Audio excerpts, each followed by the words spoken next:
first source in India, and he's also the vice president of the organization ICF. And over to you, Prashant. I think without much ado, we can start the session. Thank you. Thank you, Funny. Thank you so much. Can you hear me? So it's Funny said people are going back to work, so I'm sure a lot of us are working from home, so we'll go back home and work. That's the new norm of the hybrid operating model.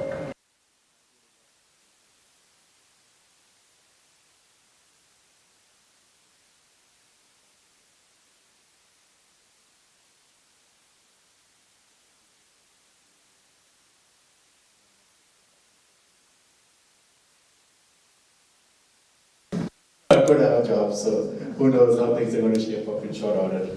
But thank you again for joining us today.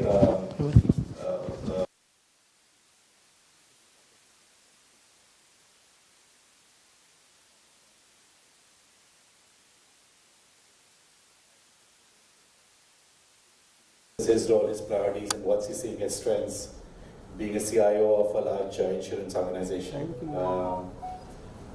Obviously, he's done a variety of roles before that, but I think that's something that I think he's going to give his perspective. And we've got a few questions from you guys, and I'm sure there'll be some live questions, but it's almost like a little bit of a Q&A, a little bit of a knowledge sharing sessions. I'm sure you're seeing problems from different clients, so it'll be good to sort of bounce off them and see is it resonating, and hopefully we'll all be enriched at the end of it, right? So before much ado, I think Kiran Acham is a well-known technology leader in the US. He won the prestigious CIO RP award for the year FY22. Congratulations, Kiran. So currently he is the CIO of Tokyo Marine Highland. Obviously, as part of his role, he's defining a lot of strategy, implementation to drive Tokyo Marine Highland's growth and performance objectives. So obviously the market goes in different cycles, and insurance industry is going through its own cycle. So I'm sure there's a lot of creativity, innovation, and growth challenges that everybody's grappling with. Obviously, he oversees everything on tech for business in the organization. Kiran did a variety of roles before he joined Tokyo Highland. Prior to that, he was a senior leader at CNA Insurance, where he focused on digital strategy and innovation. We all know those two buzzwords, but I'm sure he's going to talk a little bit about how he brought them to real in terms of reality, where he was focusing mostly on customer experience and modernization of infrastructure and technology. And obviously cloud was a big thing happening then, so on cloud as well.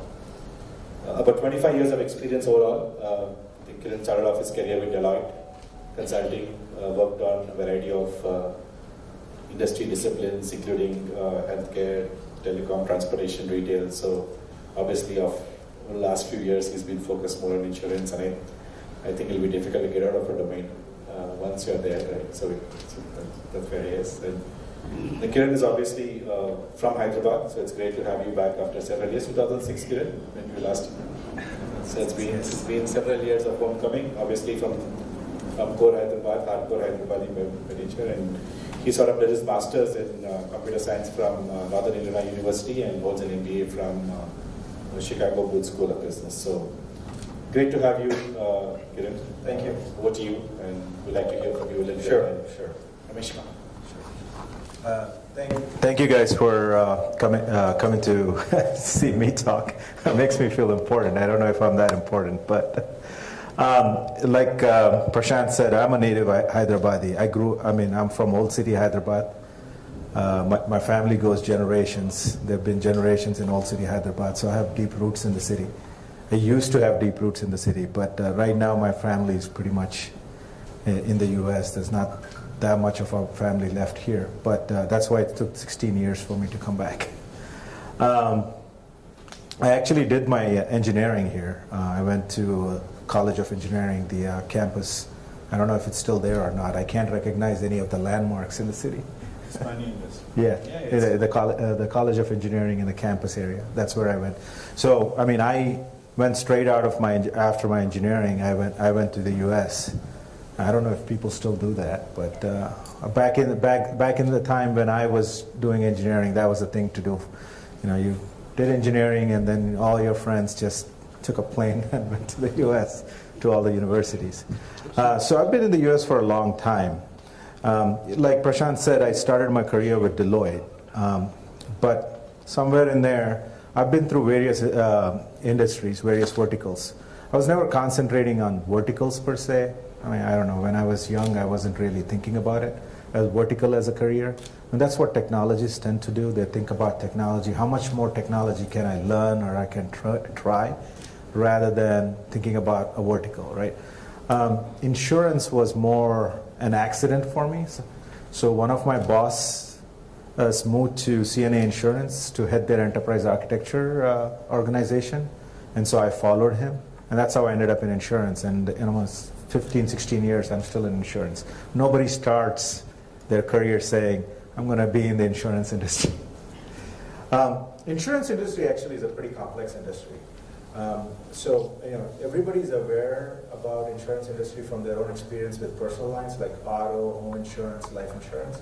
But what we do is more commercial insurance, primarily on the property side.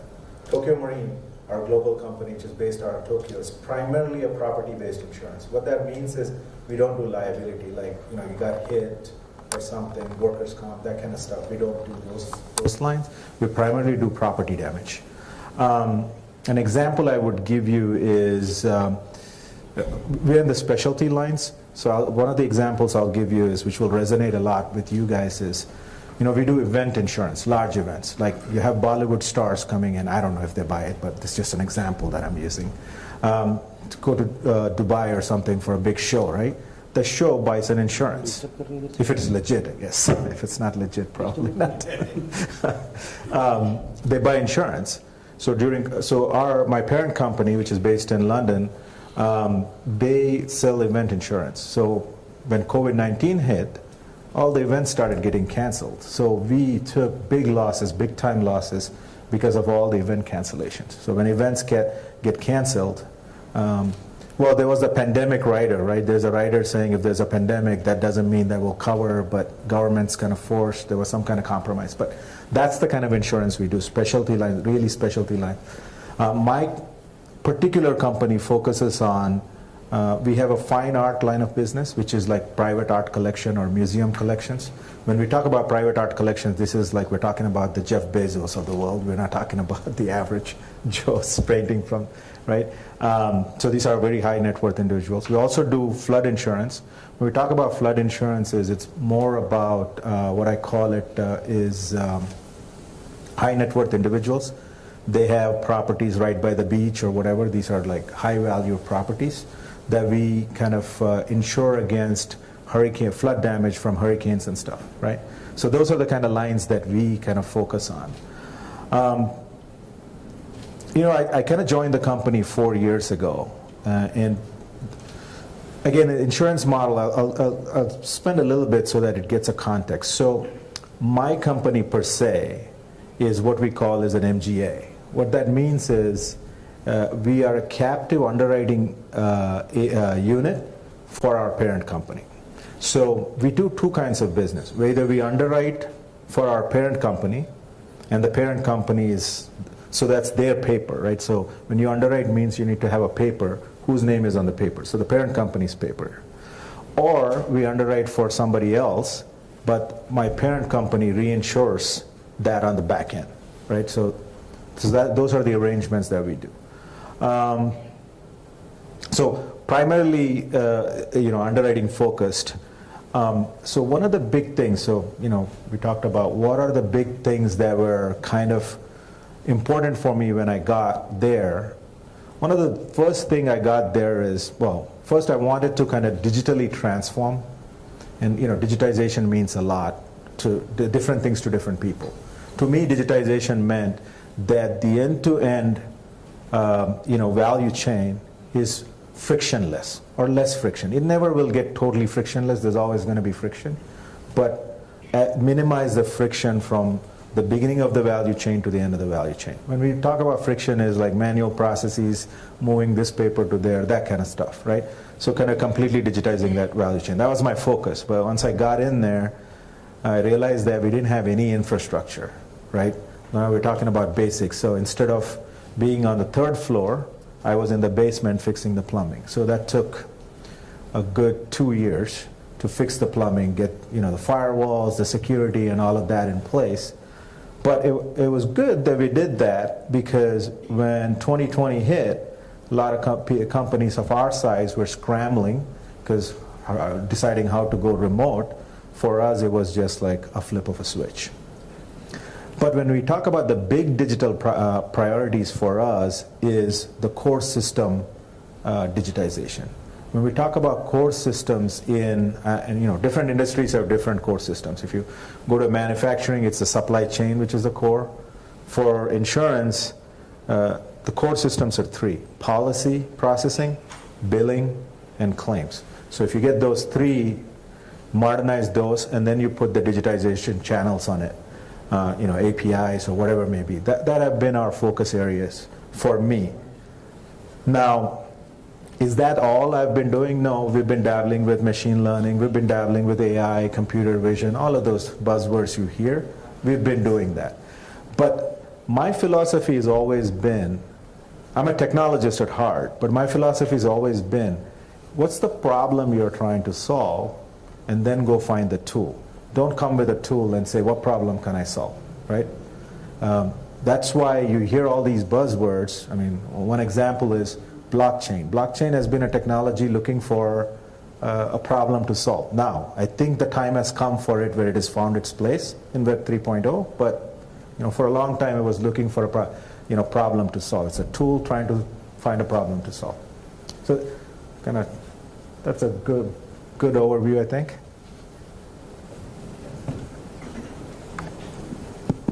Thank you, Kiran.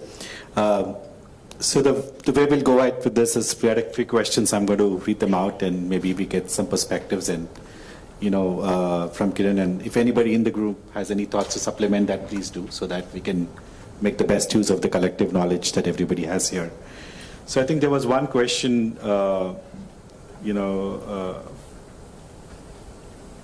from Ram, and I think it's an interesting one, and Kiran and I were talking about this earlier, right? What is digital in insurance? There's been a lot happening in big data and all of that stuff. So is AI really being applied, or is it just a jargon? What's the thinking around that? Yeah, so... and Kiran, while you answer, I think it's relevant to insurance, but I think it's relevant to all domains, right? So, we keep trying to apply AI where we probably don't need to apply, and then struggle trying to solve that, because everybody want to do something in AI, but wanted to get your perspective. Because it's the coolest thing to do. Yeah. I did AI. I'll give you my own personal experience of AI, right? I'm like a continuous learner. And I've been associated with the University of Chicago for a long time, so I get to take classes. They sometimes let me take free classes, so I go in and take a class here and there. And one of my close friends, who was also a colleague of mine, was a professor of data science, was a professor in the data science program. So he was doing some deep learning class, and I took it. And, it was pretty good. After the first 3 weeks, I was able to teach my little computer how to recognize a cat from a dog with 5 lines of code. Well, that's pretty cool. I would throw in a picture and it would say it's a cat, dog, But I think, going back to the question, I mean, digital transformation, well, first talk about AI. Is AI the new jargon like big data? Well, I think, when we talk about big data, when it came about, I don't know, nobody even talks about big data now. It's like a controversial topic. I think people were more focused on learning the technology and kind of proving out how much of data I can get, all this data, and see how I can get it all in such a fast time. But for what purpose? They didn't have a purpose. They didn't have a goal. So it was just a technology play, right? That's why big data kind of slowly died, because people didn't start with a goal. What am I trying to solve? If you're trying to solve the basic, reporting, you don't need big data. They've already solved with data warehouse and all of that stuff, right? But is big data truly dead? I don't think so. This is my own personal opinion, because some of the concepts too still do apply, right? I mean, NoSQL databases came out of that, that wave. There's a whole bunch of technologies that came out of that wave that we apply from that wave that we apply to solve different problems. So to me, I think those tool sets, the big data tool sets, are still there, relevant. So we do use it, but big data as an exercise, everybody's like, I'm doing big data. I think that's dead. I don't think you should even say that, because people are going to be people are not going to be very kind to you when you say that. AI, I mean, I think AI has a lot of potential. It's not just a jargon. It has a lot of potential. And I'll tell you the particular example of where I have myself applied it. So one of the big things for insurance is we need to evaluate the risk profile, right? We can't just give insurance to anybody who walks into our door, because we want to make money, right? So we want to know, what's your risk profile? If I insure you, are you going to start making claims, right? So how do we do that, right? So for us, flood insurance, there's a number of things we look at, right? Where's your property? Are you close to the water? There's a whole bunch of things. And AI helps us solve those things where we don't have the data points that we need. AI, based on the model, can predict that or can approximate it for us. And that helps us kind of create a risk profile where we don't have a data. So AI definitely has a lot of applicability, at least in the insurance industry. So it's not a jargon. But the problem with analytics, this kind of predictive analytics, I call this predictive analytics.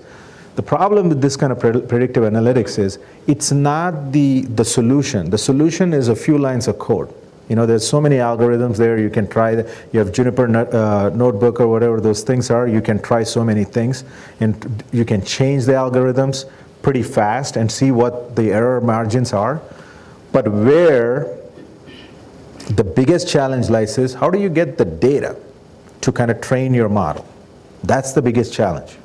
So when I talk to these data scientists who are graduating in, colleges and stuff, I always ask them, what do you think is the biggest challenge for you? Because 90% of their time is going to be trying to go find the data. Where is the data? How do you find the data? How do you prep the data? Even in big data, that is the biggest problem. It's not the technology itself, it's where is the data? How do I get the data? How do I consume it? That's the biggest challenge.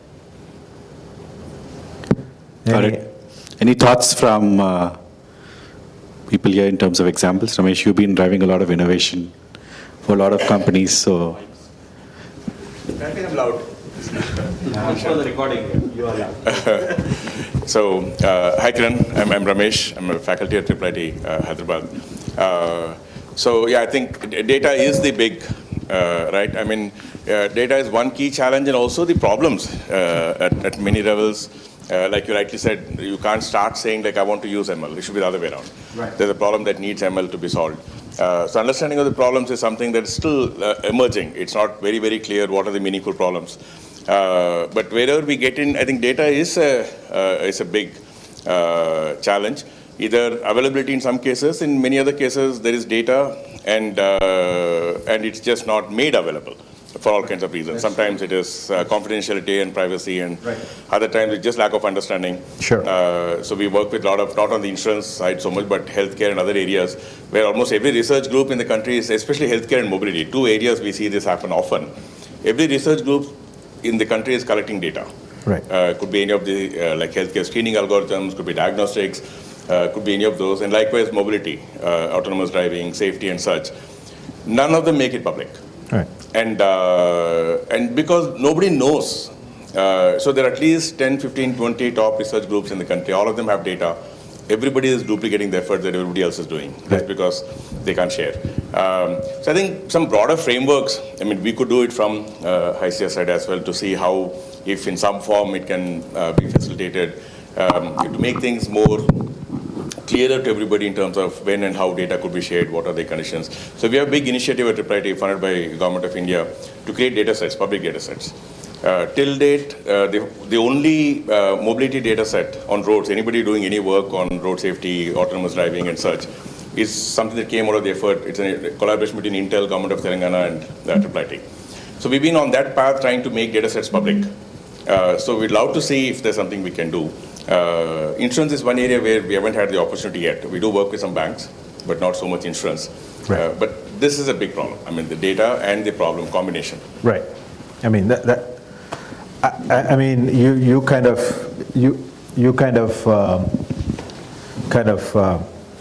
gave me an interesting thought. I mean, it would be good. I mean, that would be a good way to get, maybe the government gets involved in kind of making some of these data sets public, where there's no privacy information, obviously, right?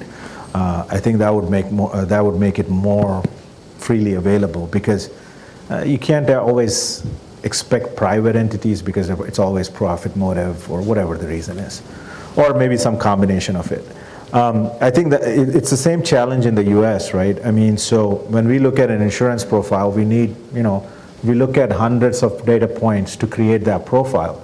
I get companies saying, I have these 3 data points. Some other company says, I have these 5 data points. Some other company says, I have these 10 data points. So now it becomes, for me, an IT organization, now I have to figure out how to get all these, 15 or 20 data points and then integrate all of that and create a solution. So it's just, at this point, the data is not really optimal. The whole, how do I find data and consume data is not really very optimal. And I think that's the biggest challenge for AI. But I think AI has a lot of potential. I don't think it's just a jargon. AI is here to stay, and it's gonna transform and change how we live. Yeah. Ramesh, I have a quick follow-up. So, like at least 3-4 years ago. Can you introduce yourself? Hi, I'm Prashant Achanta. I'm the CTO at FirstSource. The question and pertaining to data sets and availability of data to run and build optimal AI. And AI is not binary, right? Assuming that we are still viewing AI from the lens of human augmentation, there was this entire research around sparse data sets, right? So I never figured if that was like a creation of researchers to solve their own problems or to solve real world use cases.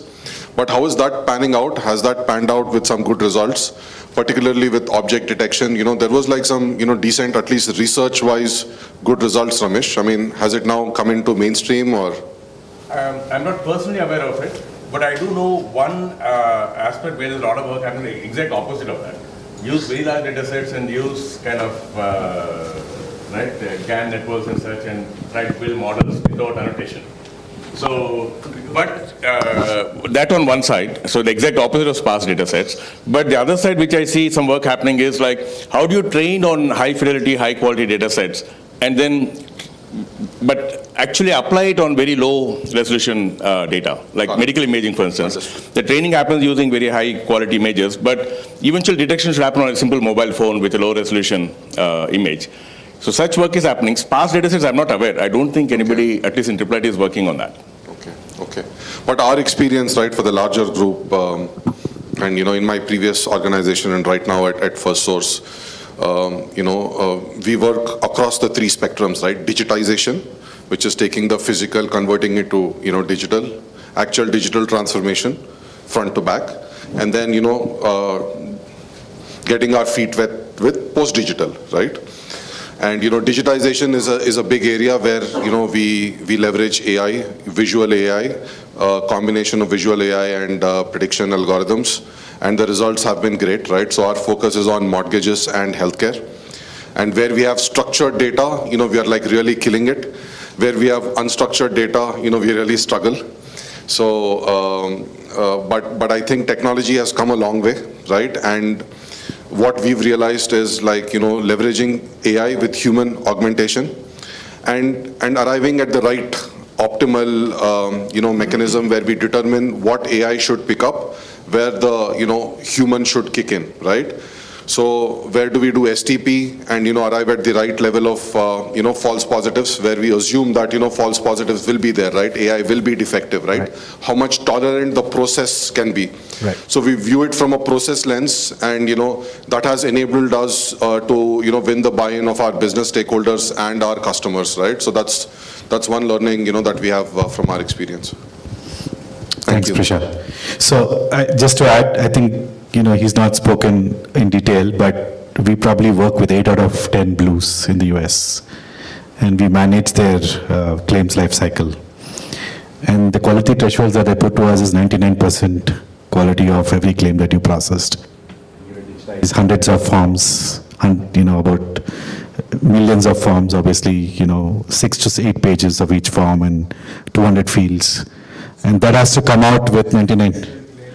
And then, at a parameter level, we do like 3 nines, 5, type accuracy. Yeah. So it's like, really, really high thresholds. Yeah. So there's a lot of AI work happening there, but the problem statement still exists because I think domain ontology is very, very different. And that's where the industry comes into play, where there are different solutions that work in different industry segments. It's not nature of the process because there's a learning algorithms built in that. So I think, it's still a long way to go. Yeah.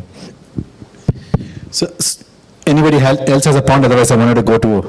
So, we are actually working with Triple IT on the responsible AI and data space to use data very differently. So data sets are sparse. Using the responsible AI and data, what we're trying to do is create large data sets. So suppose Aragya Setu, when the app was being developed, Infosys was one of the partners. And what we saw at that point was that data as such was not available for proper testing. So the app started failing. So we were a consortium of organizations which were part of that entire initiative. But if you really look at it, when we worked with NASSCOM, we did all of this together and we came up with responsible AI and data as one very specific area of investment. So we are doing a lot of work with Triple IT to refine it and make it available. So open data sets is also something which we are working on as Infosys. My name is Ram. I just want to add that, I've spent some time in the insurance industry in India. I used to be the CIO in India's largest private insurance company from 2011 to 14. I did run a lot of data initiatives in those days. I see a lot of old wine in new bottle with the terminologies bandied around today. People are not using big data, but they're using other nice acronyms. And a lot of the concepts, like for example, understand how many policies a customer has and what is their socio-demographic profile. Based on that, predict when is he likely to buy another policy. Propensity to cross-sell. We did a lot of these things in those, way back in those days. We hired Accenture to do a lot of big data in those days, etc. I haven't actually seen much radically change. In fact, yesterday in Hyderabad, the retail head for one of the largest insurance, one of my ex-colleagues, we were just discussing the same thing at length.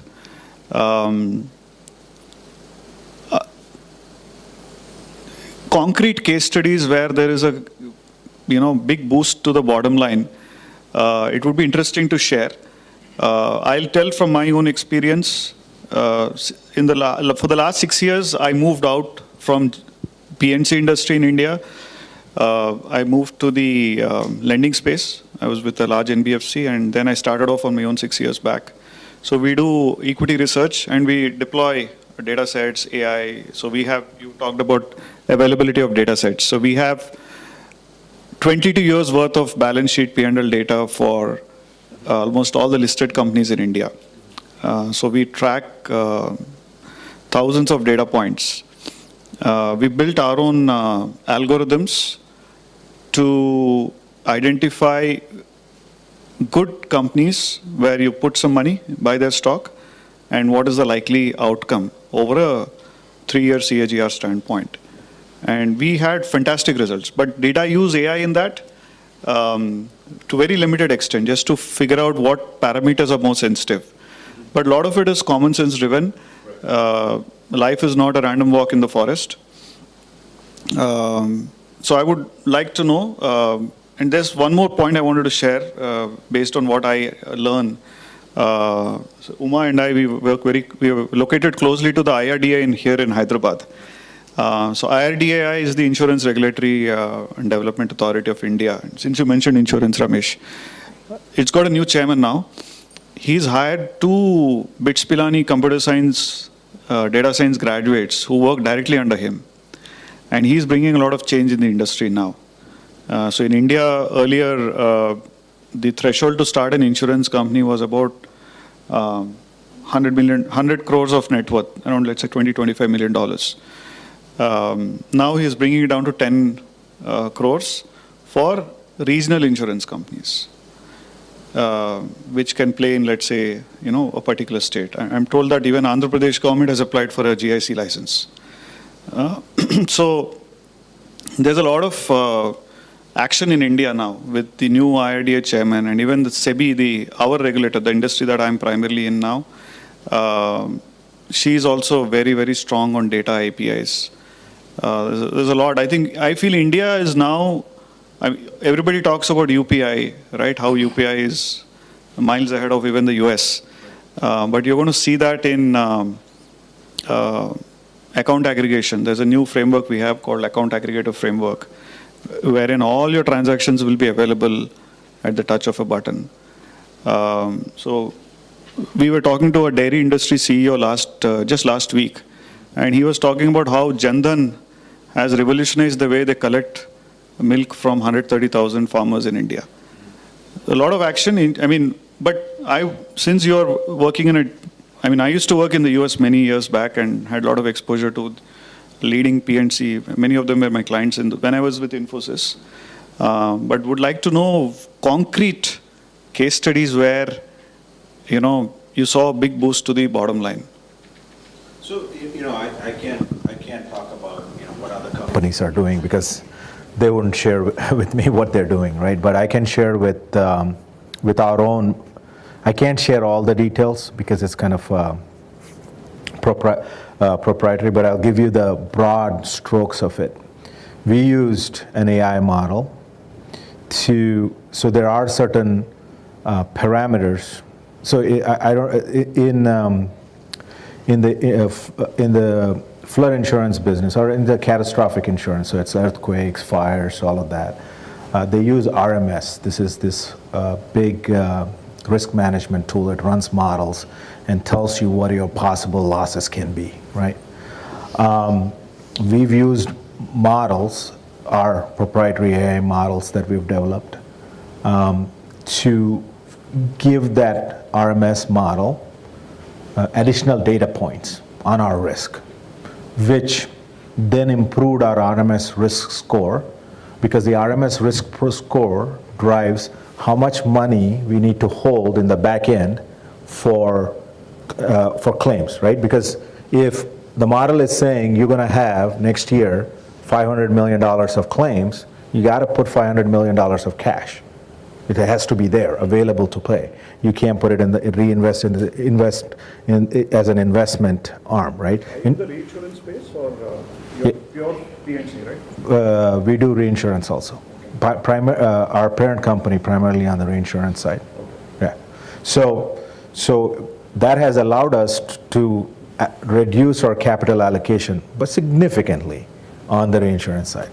So frees up the capital that then can be used for investment income.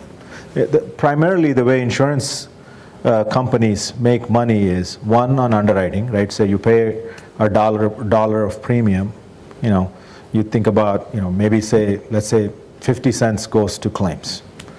Maybe you say 35 cents goes to your expenses, operating expenses, this and that. So you make 15 cents. Sometimes, you may have 80 cents of losses and 35 cents of expenses. So you got $1, but you spent $1.15. So you're pretty much in the negative.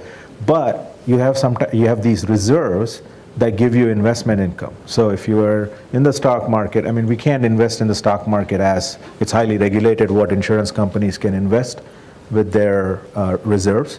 But it was pretty good. The returns were pretty good. So even though even though the underwriting sucked, people were making a lot of money by underwriting because they have billions of dollars in reserves, right? Because these are large companies. So for us, if you talk about a positive, yes, we've been able to give additional data points based on our model that has helped, and it's based on solid things, right? It's not just fictitious AI output that we say, here is this. It's a trained model. Any risk that we do, it does analyze it. There's algorithms that run, and then it says, it's a data point that it needs. Right now it's defaulting. We say this, it should be this based on the approximation. Sensitivity analysis. Yeah. So there's that. I'll tell you another case where we used what I would call, AI is a broad term for a lot of things. Computer vision, which is basically scanning documents and trying to extract information instead of somebody typing in. It is pretty good. The accuracy was only 50% for us. Because it came in so many different formats, we abandoned it. I think the key is it's not about the technology per se. I think what makes it successful for all of these technologies is you have a problem that you're trying to solve. First you need to start with what's the problem and what's the outcome, right? Forget the technologies, because sometimes the simplest solution might be able to solve the problem that you're trying to solve, right? It could be just an Excel spreadsheet that you need. You don't need all of this fancy, data warehouse and all of that. Maybe it's just an Excel spreadsheet for that particular problem, right? That's why I always say start with the problem and the outcome, and then say what technologies are used. But in the AI space, there is a lot of interesting work going on. There's a lot of interesting going on, and it's not the cure for all. Right? You can't say, okay, I have a business problem, let's use your AI. That's not. There's specific problem sets that it's good at solving.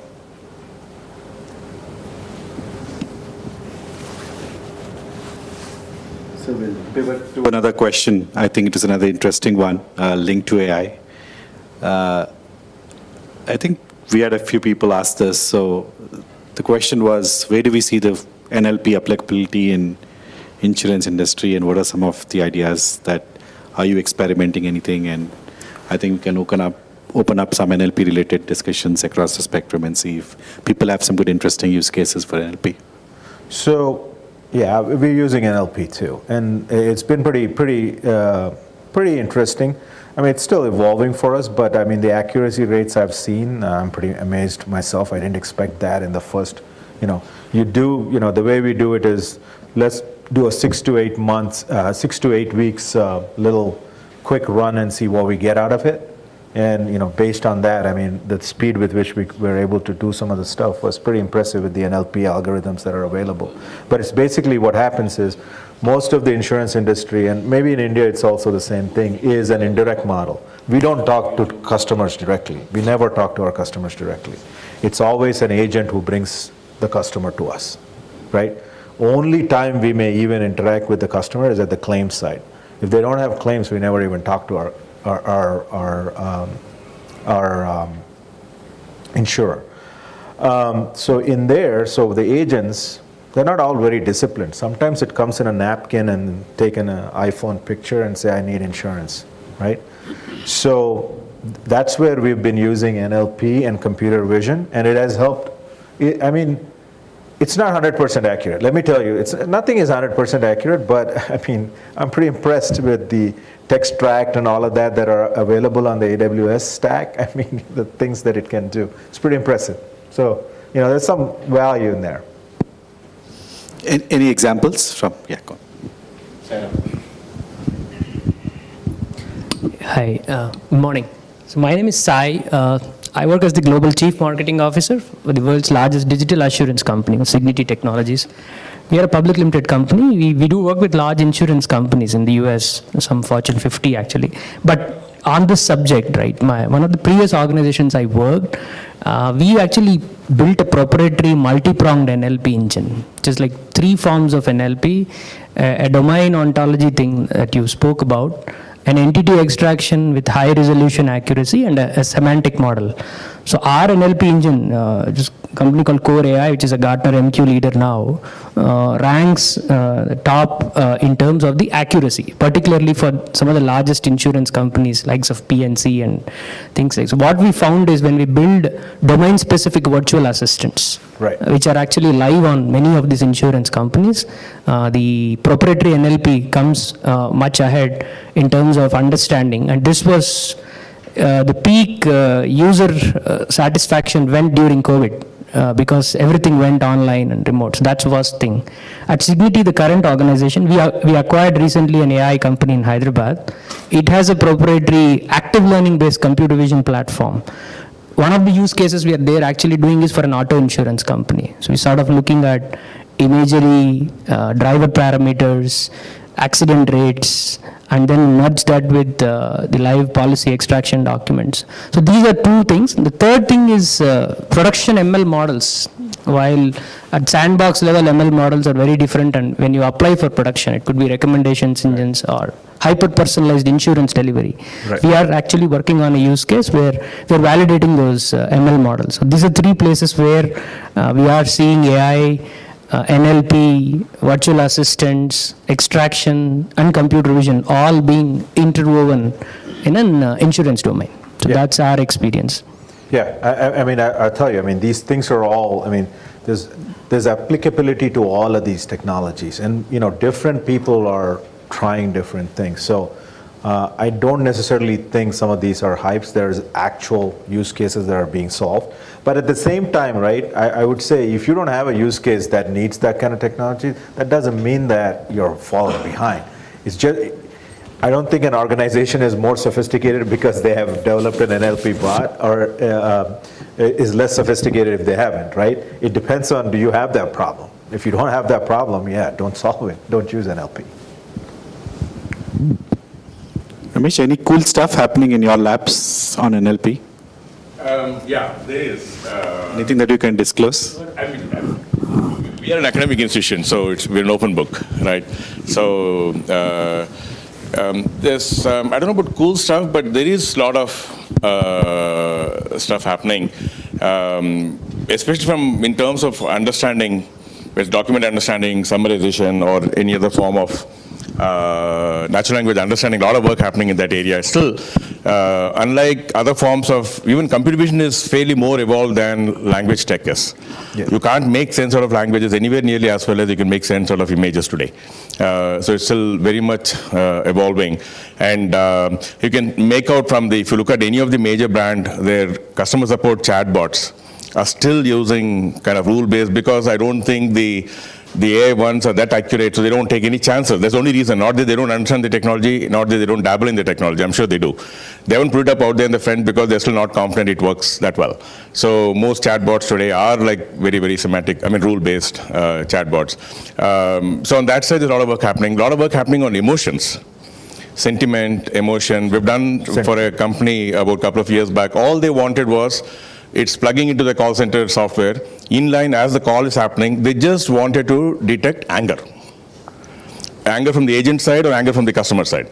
They often go back and look at the recording to see what happened. By then the damage is done. Right. So they wanted to kind of flag it inline as the call is happening, so that the supervisor can step in and first diffuse the situation, then go figure out what happened. Right. And a lot more on those lines happening. So emotion is one place a lot of work's happening. Machine translation, especially Indian languages with our myriad of dialects, and so it's a very complex problem. Machine translation is another area where there's a lot of work happening. Nothing very exciting, it's very functional, but very hard. That's an area a lot of work happening.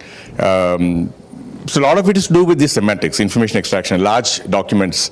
Trying to understand a chat text is complex, trying to make sense of a very large document.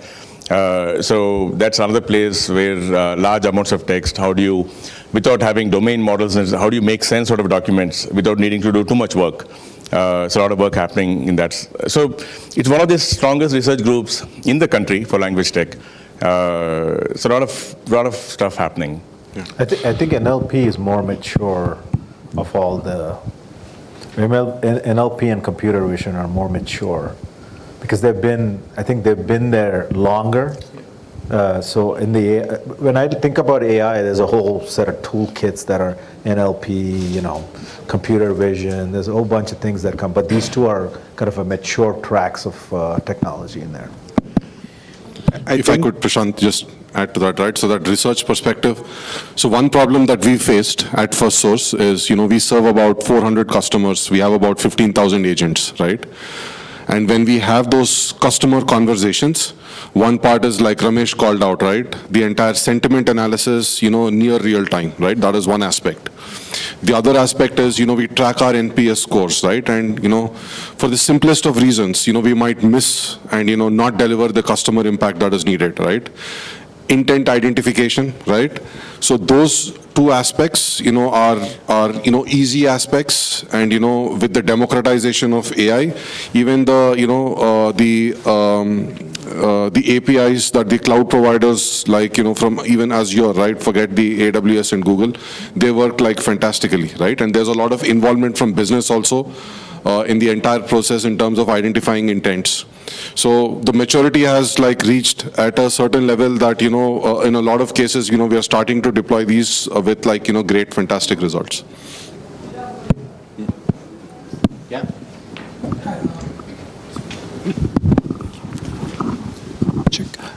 Myself, Vivek Venkatraman from Akron Software. So we are primarily in the space of, we focus heavily on customer experience management, building solutions around it. We worked with insurance, but there it's more of automation. What we have seen, we work with specifically customers, large customers, be it on consumer packaging or manufacturing or big media assets, right? But we started realizing the power of AI specifically in the last 3 years. It's been a journey. I think one of the things which you rightly said is finding the data was challenging, because for me the challenge primarily comes in when someone searches like X logo.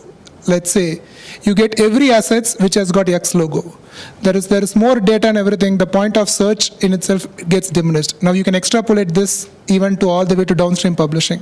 So what we did is, I think with computer vision and everything, we added our own model. I think earlier we had challenges because AI used to give all the results, but you are not you put your confidence scores, then you create workflows, and then it had its own challenges where we couldn't. It created some more challenges. We did a pilot projects where we asked users to manually tag the data. In 6 months due course, we got that really helped us to build the data set, and now we added the model on top of these sets, and now it has really saved costs down that path. I think we are still figuring out what's the right way to approach these kind of engagements or creating those models. But once the model is set, I think these tools really become powerful, specifically the AI tagging. I just want to register the same. Thank you. Good point. Any questions from the team? Otherwise, I had a couple of more, but anything live from the group? Are we touching cloud? Sorry? Are we touching cloud? We have some questions on the cloud side of it. Maybe Yeah. we'll wait if you have that as a theme. No, not so much of cloud, but I think probably it's linked to cloud to a certain extent, right? I think Kiran spoke about Web 3.0. I think the question was all about what is the view on metaverse and its adoption in insurance industry, and how is it going to shape up, right? So maybe we can talk a little bit. Yeah. It's an interesting topic. Yeah, reinsurance. Yeah, it's an interesting topic. I think, personally, I think these are the three trends that are going to shape the next 10 years, 15 years. One is the metaverse. The other one is Web 3.0. Right? Why I say that is, right now, if you think about, metaverse, Web 3.0, they are at what internet was when they are 90, in the 90s. Remember, everybody had like a HTML page. Even I had in my college, because you're at college, they would give you a place where you could drop that HTML file and you had a little web page there, right? Everybody's doing it. There was no value really, it was just dabbling in technology. That's where metaverse is right now. Now it's big on gaming, right? The first place that this is going to hit is gaming, right? Because now, the games, once you put the headset, you're inside the game, right? Before it was a joystick, but inside the game, and it's only going to get better, right? From that, what you would see is there will be practical, before even that gets into reality, I think the technological advancements of the metaverse are going to change. I don't think we're going to get fully autonomous driving cars in the next 20 years. I think because the roads are not there yet. But what we're going to use is these metaverse concepts. As you're sitting on your dash in a car, you're going to have all these metaverse concepts where you can see the world around you. They call it what do they call it? I forget the term. It's like virtualizing the real world, or digitizing the real world, where Google is taking every building and everything and kind of virtualizing it into the metaverse. I think that's going to augment those kind of things. Or surgery, right? Where a doctor is kind of performing surgery. What if we can see the heart, you know, as like how you would see them at the digital version of the heart, so they can see what is really wrong while they're operating it. So there's numerous practical applications. Is the technology there yet? No, not there. This is like, you know, think about this .html, you know, your name.html that you dropped at your university server. That's where it is. But we said it took us, what, 20 years for internet to become the commerce engine, the primary commerce engine, and COVID, that has pretty much changed it. After COVID, nobody, I think, you know, it's like pretty much everything has to be online now. I think it won't take as long as the internet took. It's going to be a lot faster, the innovation cycle. Again, I don't know what it's going to be, but it's definitely going to impact us. Web 3.0 also. Web 3.0, I think in my mind, the way I think about Web 3.0 is, right? The way I think about Web 3.0 is, if you think about Web 2.0, where you saw the Facebooks, the Instagrams, you went here and all of your data was there. Web 3.0 is, the data is here, I decide if I want to share it with you. And I decide to take it away from you because I have a token, I can delete it from you. So those concepts you're already seeing, where you become the owner of, custodian of your own data. I think that's the big thing to me, is the disaggregation of the data is the big thing about Web 3.0 I see. The other big trend I see is sustainability, right? Everybody talks about sustainability. I think that for corporations, I think that's a big thing. Sustainability is a big thing that corporations have to start, because the newer consumers are more aware and demand sustainability. So I think that becomes a big trend. So I think those are the three trends. How does it change digital distribution? You know, at this point, I'm going to be speculating how it's going to change. It's going to impact all of our lives. I don't know how it's going to impact us, but I wouldn't, you know, for one, I wouldn't do anything with it right now, because I mean, there are some right now, I think Revlon, I don't know, you have those fashion things that are having metaverse presence, where they are giving freebies or something. If you come to their kiosk or something lands in your house with a whole sample of their beauty wear or something. So they're doing that kind of marketing. It's more like the Instagram and that kind of play there. What I would say is, I mean, for me, as a technologist and as a leader, I'm going to keep an eye on it. Am I going to invest in it right now and start a team to build my own metaverse wherever, you know? No, I'm not going to do that. But I'm just going to keep an eye to say, because it is going to be disruptive. Are you being asked to ensure, like, you know, you do a lot of, you spoke about art. Have people come to you and say, NFT? Yes. So Can you insure my NFT? They haven't, but there are people in my company who've been thinking about it, right? That's an opportunity for us, NFTs. How do we insure NFTs, right?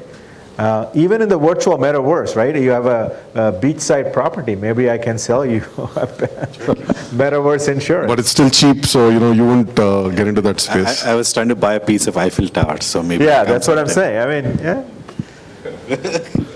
So Kiran, am I to conclude that NFTs are real? Like, if you guys are looking at insuring NFTs, that was like the hidden question that I had, right? Intent. I mean, you know, officially no, but, you know, few of us are just looking at it. The reason is, it's not about the NFTs that are out in the market, but the concept is here to stay, right? So when this kind of stabilizes and becomes more standardized, right, then right now in this space, there are way too many players.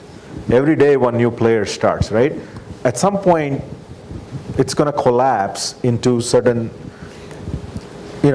standard big players, and then there is going to be standardization. But I think digital art is here to stay. I mean, so, you know, there will be, you know, if people are buying digital art, then there will be insurance that is needed for. And all the other, you know, metaverse, there may be opportunities there too. I mean, I mean, at this point, I'm just going to be speculating if I say I knew what those were, right? That's why I said I don't know what they are, but I do think that technology is interesting, that technology is going to impact us, so I'm just keeping an eye on it and not, I don't want to be left behind when it just shoots off, right? Yeah. How about real estate on metaverse and any insurance company planning to come out with anything on that? I don't think anybody's trying to come out of it. But, people are paying attention just to see, right? People just want to be aware. I don't think nobody is investing in anything. I think the big companies, like I went to a EY, I think it's EY 2025 or something it was. That's where they were talking about the big trends that are coming in. So people are paying attention to it. Nobody knows what it's going to evolve into, but people are paying attention to it. That's how I put it. I don't know of anybody who's giving metaverse property insurance, but yeah. So ZTV's founder Subhash Chandra was on the campus like 6 weeks back. So he is now on a huge. They've started. It's nothing to do with ZTV. Just that the person is the same, but ZTV is not directly involved. All right. But I'm sure it's in some form connected. So he is talking about reimagining entertainment in the metaverse, and so they're starting off with something. They need to have things there that people come to experience. So they're building a lot of stuff. Sabu Cyril, who's a well-known movie art director, is also part of the initiative. So the entertainment side is fine. I mean, he's talking about like walking to a parliament building in the 60s and 50s and listening to the debate in the parliament on the constitution and things like that. So they're trying to create a virtual Universal Studios of sorts.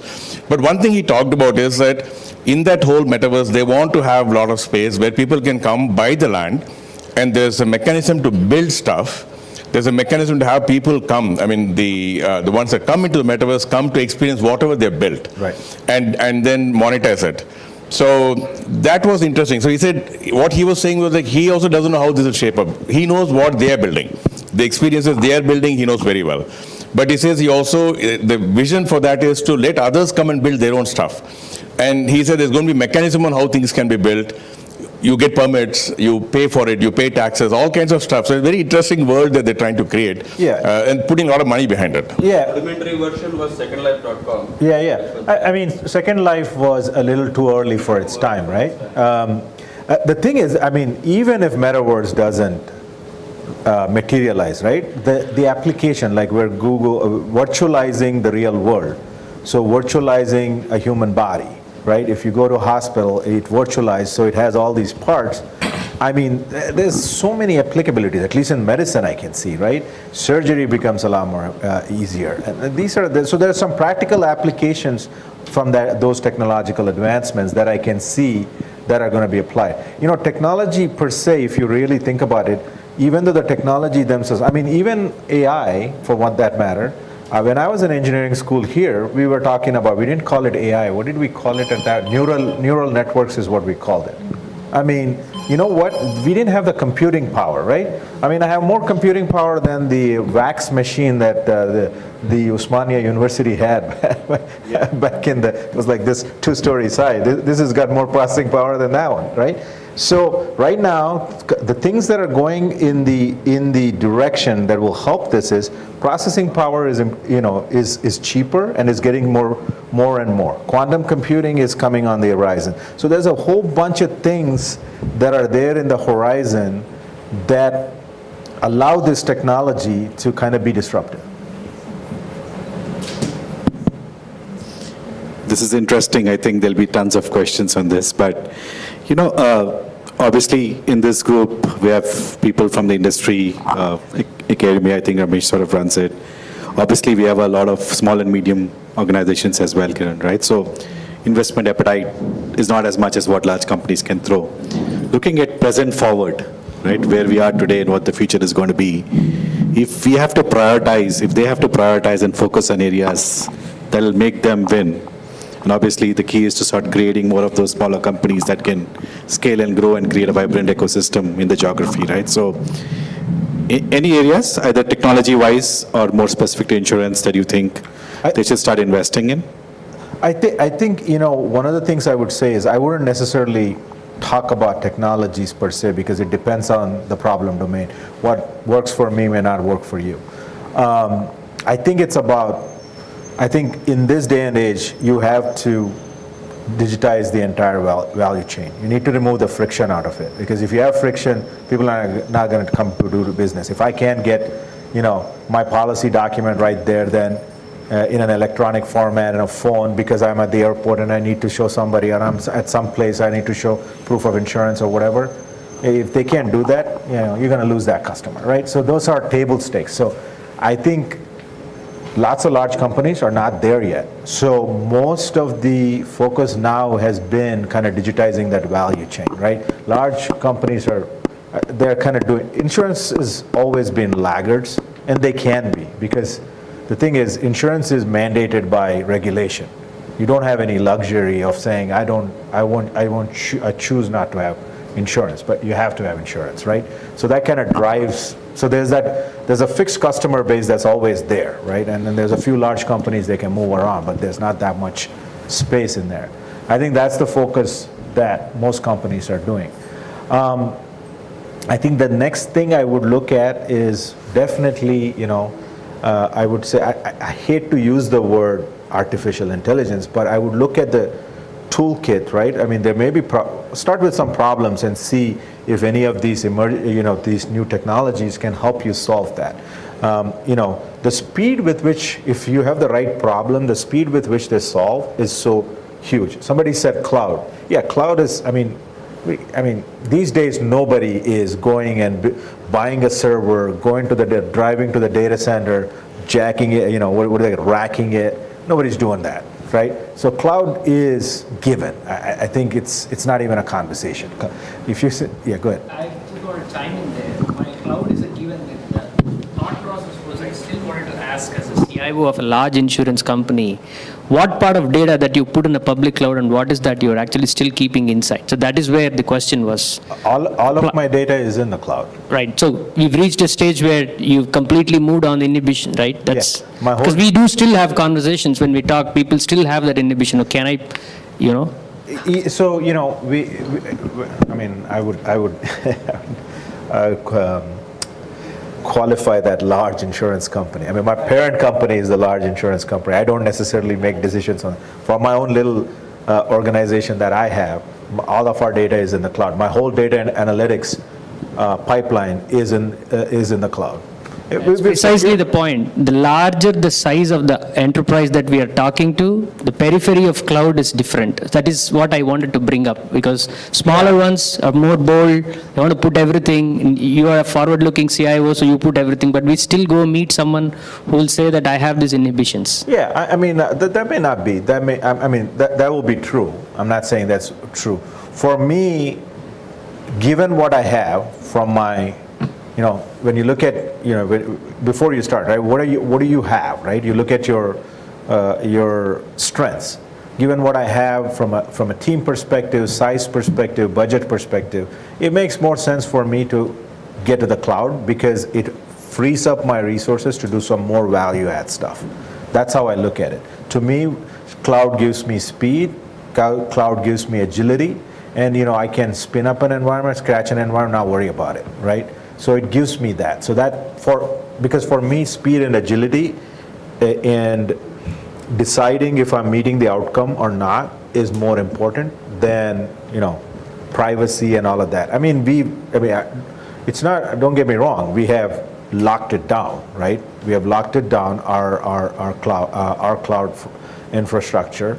We have all the security things that we do on our on-prem and on the cloud too. So it's not like an insecure environment. It's not like anybody can walk in and walk away with our data. But to me, for me personally, it's not a conversation. But you're right. There may be CIOs out there. They have larger data sets, larger. We all wish we have CIOs like you. Again, there's also, I've been in a large organization. A $10 billion organization. Yes, we wanted to go to the cloud, but it was a lot harder because the on-prem was, the tentacles of the on-prem are a lot more convoluted than clear, right? So it depends. But I'm not going to say, I don't know, in this day and age, I think we shouldn't be talking about is cloud an option? Because everything is in the cloud. But interestingly, I think every new org is all built on cloud now. It's obviously we're looking about legacy debt. Right. And where it'll end up in terms of ratios and stuff. But I think everything new is going to come in the cloud. There'll be a point in time when you look at the mix, and the mix is going to change dramatically towards cloud, right? So we'll have to see how things shape up. That's a good point. It's not like I don't have on-prem, right? What I do is I starve my on-prem. So I'm slowly kind of killing it, right? Whereas my cloud, that's where all my new investment is going on. So that's my strategy. Because some of the on-prem assets really don't make a whole lot of sense to move to the cloud, because the cost of moving it to the cloud versus the return that it's going to get is not worth it. I'd rather run it in that wherever it's running, it's more cost effective for me. But I won't put any new investment in it. Yeah, one last question if anybody has before we wind up. I think it's been a great conversation so far. I'm just conscious that we're hitting. Yeah. So I think this is Midun from Signity. All the discussion I think is going around the digital and technology. Maybe I'll just bring that back to the generic question. The question is also about how mid-sized companies, can get in to win, such things. We see certain challenges, right? Especially while we have niche solutions, right, where we can, we know that we can win, but the sensitization within the VM office, right, the vendor management office is becoming a little challenge. Right? How do you see that, you can, as a CIO, how do you bring that to the core to the VM office? So what in the vendor management office can you? Entry into the organization needs the VM. Sorry, yeah. Can I just rephrase? Maybe I got your question, Mithun. I think Mithun's question is, obviously there is a buyer center in an organization, which is the likes of you, and they are people who do the buying, procurement services job. And I think his point, where he's gravitating is when they shortlist people that they can buy services from based on your demand, they want to go to the, the tried and trusted large players. How do medium-sized small enterprises who are good, get a pie of that share, and how can we make that happen, right? It's a very interesting question. I don't know if I have an answer for you, because I've been all my life large companies, billion-dollar companies. And, VMO is its own little fiefdom, right? They tell you, you could be high on the hierarchy. I was pretty high in the hierarchy on the, on the IT side, but I didn't have any authority to bring in any new vendor, right? Even though I may think that this vendor, now sometimes we were able to kind of veto it, but mostly the vendor management kind of ran its own, who they want to work with. I think it's not because of, I think, I want to be fair to the vendor management folks, right?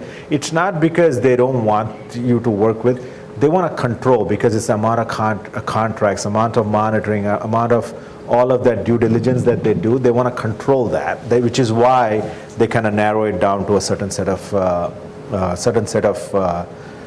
companies they want to work with. But I don't think I really have an answer for you. But as a business head, I think I would rather train the sales guys a lot more to manage those vendor management teams. Right. As a CIO, are you seeing a lot of move towards low-code, no-code platforms, citizen developers to get away from this vendor management? So that's an interesting question. I did, I had this low-code, no-code was a personal struggle for me. I grew up as a developer, right? I like to write code. I wrote it in C, C++. I like that. You managed your memory. And these days when I see programmers, they just write whatever, and I look at the code and it's like, whatever, okay. So that's how I grew up, right? So when people say I don't have to write code and I had a very hard bias against it, right? But I had to step back and say I need to take that bias of mine out and try it out, right? So we did do a big thing in Uncork, which is a low-code platform, primarily in the insurance space. So we've built an app in it. It's been a good success for us. The flip side is, here is the thing, I can't get my sharp developers to want to develop in that platform. They rather write React code or Node.js code or whatever. They don't want to, so it's hard to find people to want to do that kind of work. So, I mean, if I were in their shoes, I would be in the same shoes, right? Because I like to write code. I mean, nobody likes to drag and drop. But it is definitely, I think there's a lot of potential, especially with all the, focus on kind of digitizing those touch points with the customer and making it more seamless. I think the low-code platforms do give speed to market, time to market, cost perspective. I think there are they're cheaper, but I don't know. It's too small of an horizon to say, are they cheaper in the long term, right? You know with custom code development what the code is. I don't know what the, the long term with the low code, is it going to be the same cheaper? Citizen development, for an insurance company, especially highly regulated company, it becomes pretty hard because it's our data. You can't have anybody just sign up and say, work on our data or work on our projects. So we don't employ citizen developers. I don't know. I mean, I talk to my peers, mostly are in the insurance industry. Maybe that's why. I don't know of any who have employed citizen developers. What I have done though, is when I have a far out idea that doesn't really involve any of my data, but there's an applicability to the business I'm in, we farm out to some citizen developers and see if they can come up with it. It's so low cost, we did it, right? But it's more like experimentation, not, day to day. Okay. The citizen development traditionally is your business people, doing stuff as opposed to crowdsourcing it or outsourcing it. Oh. No-code platforms and RPA, we have business coming in. Okay. And we can, as technology, put in controls just to make sure, before we take it to production, we then do it. Fortunately for me, in my business, they come to me. But in previous lives, yeah, because they have budgets, they can go. So there was a lot of rogue stuff. That's why the vendor management also helps, because everything needs to go through the vendor management. And we had the vendor management flag if we didn't approve it, right? The business didn't like it, but sometimes the higher the title. So, absolutely, I think where Prashant was going, just to clarify, right? So we work a lot with UiPath. What we did is we gave, obviously we process work on behalf of client, like claims fee. Right. So we equipped everybody with tools and trained them. So instead of a central automation team trying to develop some automation accelerators on top of what it was, we had about 500 people just automate their tasks that they do on a daily basis, obviously in conjunction with the client infrastructure and organization. So that it became it was evangelized in the organization. Obviously there were guardrails and controls. But then technology didn't become a bottleneck to do things. We equipped, monitored, managed. But the agility and speed and the tech awareness of people improved dramatically, right, from a business standpoint. Okay. So that's an example of... Okay, so you're talking about citizen development within your own organization, within the organization. Yeah, when you said citizen, is like you going and picking anybody. Yeah. Our scale is a lot smaller, so we don't have that particular opportunity to do that. In larger organizations, I could see that. It depends on the organization, though. I mean, it sounds like a good idea, but here's the thing. Is it on top of their day job? If it is on the top of their day job, it's not going to get traction. Or is it their full-time job, right? I think empowering people to do, have those, citizen development would be good. Most IT CIOs would be a little wary, because if you're going to be deploying it into especially with our security environment and stuff, if I'm in that shoes, I'm a little wary if my business people they can develop it. Even the development makes me nervous because what are they developing? That's why those We control the cloud subscriptions, right? Huh? We control this, like in technology, right? I'm saying we like a technology portal. So business, we can bring them in as citizen developers, but there are controls, right? guardrails are based on. Yes, I see what you're saying. It still makes me, because see, at some point what you're saying is, and again, I don't have this problem, so I haven't thought, so I'm just reacting to it as you just drop this thing lob this thing at me. I'm thinking, okay, so I give them a guardrail. So let's put it more practical as an example. Okay, I give them a server with some whatever, and I said, go nuts. I lock it down. Yeah, I could see that. But now they said, I have done something, now go deploy it. I'm going to be like, what did you do in here, right? I mean, what am I deploying, right? So it's a good, I'm not saying it's a bad idea. I'm not saying it's a bad idea. I haven't done it. I haven't thought through it. So don't get my own, like, nervousness means that I'm not, advocating it. I'm just not, I didn't have to think of, this is the first time it's popped in my, I didn't have time to think about it. So yeah, there may be, I can see value when you have put in a process with the proper guardrails where you could have multiple people. I can see the value.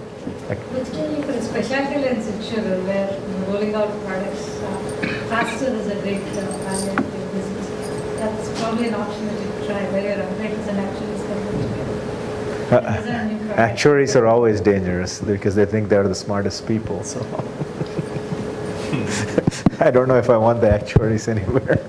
Trying to no, this is now it's going into jest. No, I get it. I mean, I see the value, right? I personally didn't have, I haven't spent any time in our organization. Our organization is not there for the size of the organization for that kind of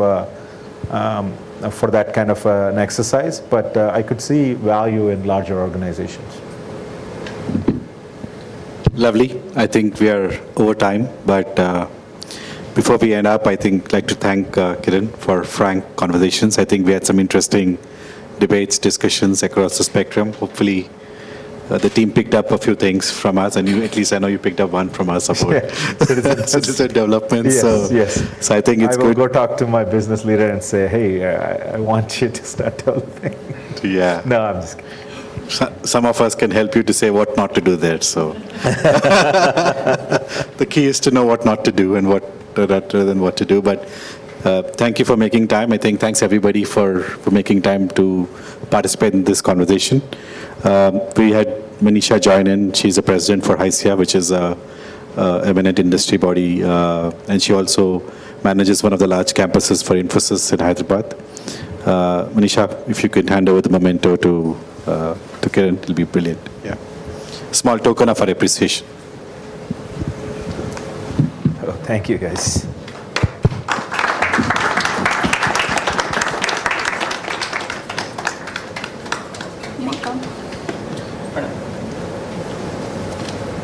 Just a minute. More people? So we'll bring in everybody. Everybody can join. Yeah.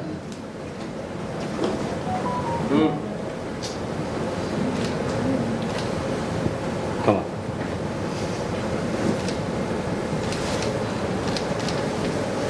So we'll do a group photograph also. Probably all of us can join in, please. So, thank you, Kiran. Early in the morning on Friday, my gray cells are thanking you because they got lots of nutrition.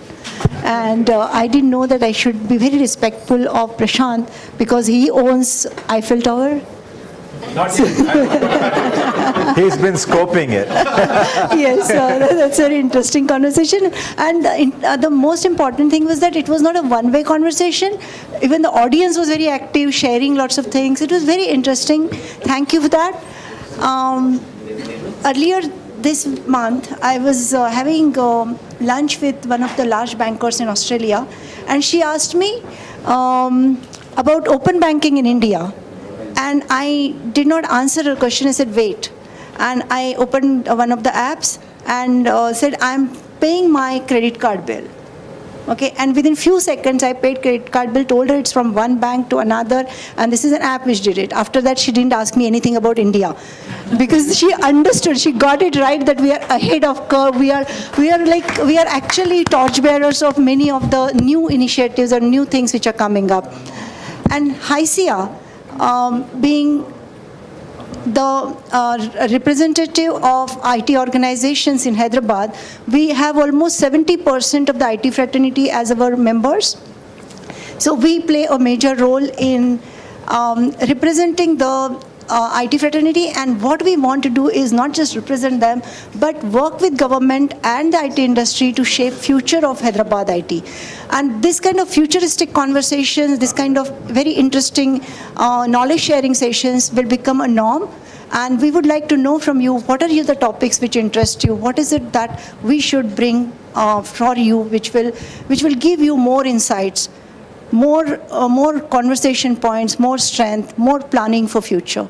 So thank you so much for giving us time and making us realize what is happening, where should we be heading. And this was just the starting point actually for my presidential term, because it's the first event that we are organizing. Thank you so much. Thank you for having me here. It was a good conversation. Thank you so much, Manisha. So I request all the members we have a couple of goodies to take away, so that's one. And prior to that, we request all of you to join for one selfie as well as the group photograph. Thank you. We request all the HYSIA members. Yeah? We finished. Yeah? Yeah. It's already said. Should we do a small exercise?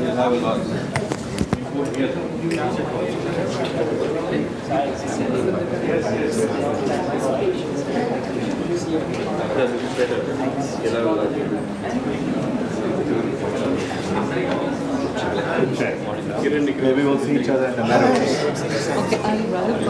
And his Eiffel Tower.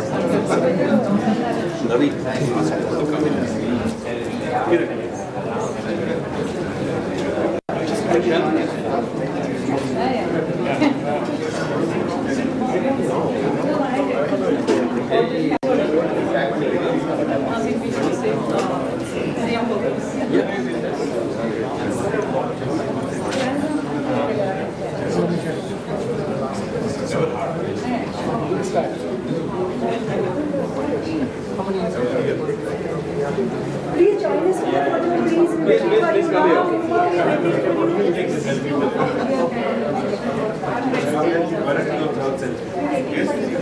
Next month that you are. You should do. Please come. Let's huddle up, come closer. People who are of my height in this row and the rest of them. Normally, we will go to the back. Go to the back. The short ones like Prashant can come to the side. Ramesh will be there because he has to take the selfie. Yes. I'm strategically positioned. Signature selfie. I have to be the right place for the selfie, so I don't hold people for too long. Your table. Okay.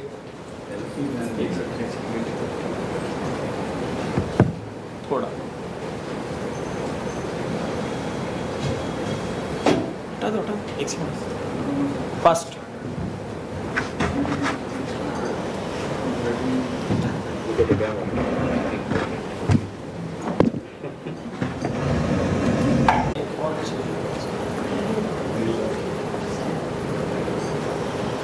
eject कर दो मेरे को लगाओ कर हाँ इसका भी laptop Come.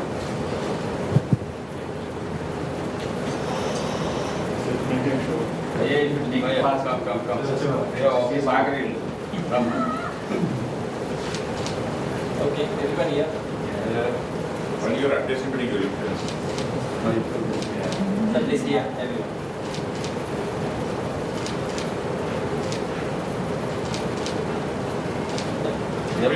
Selfie.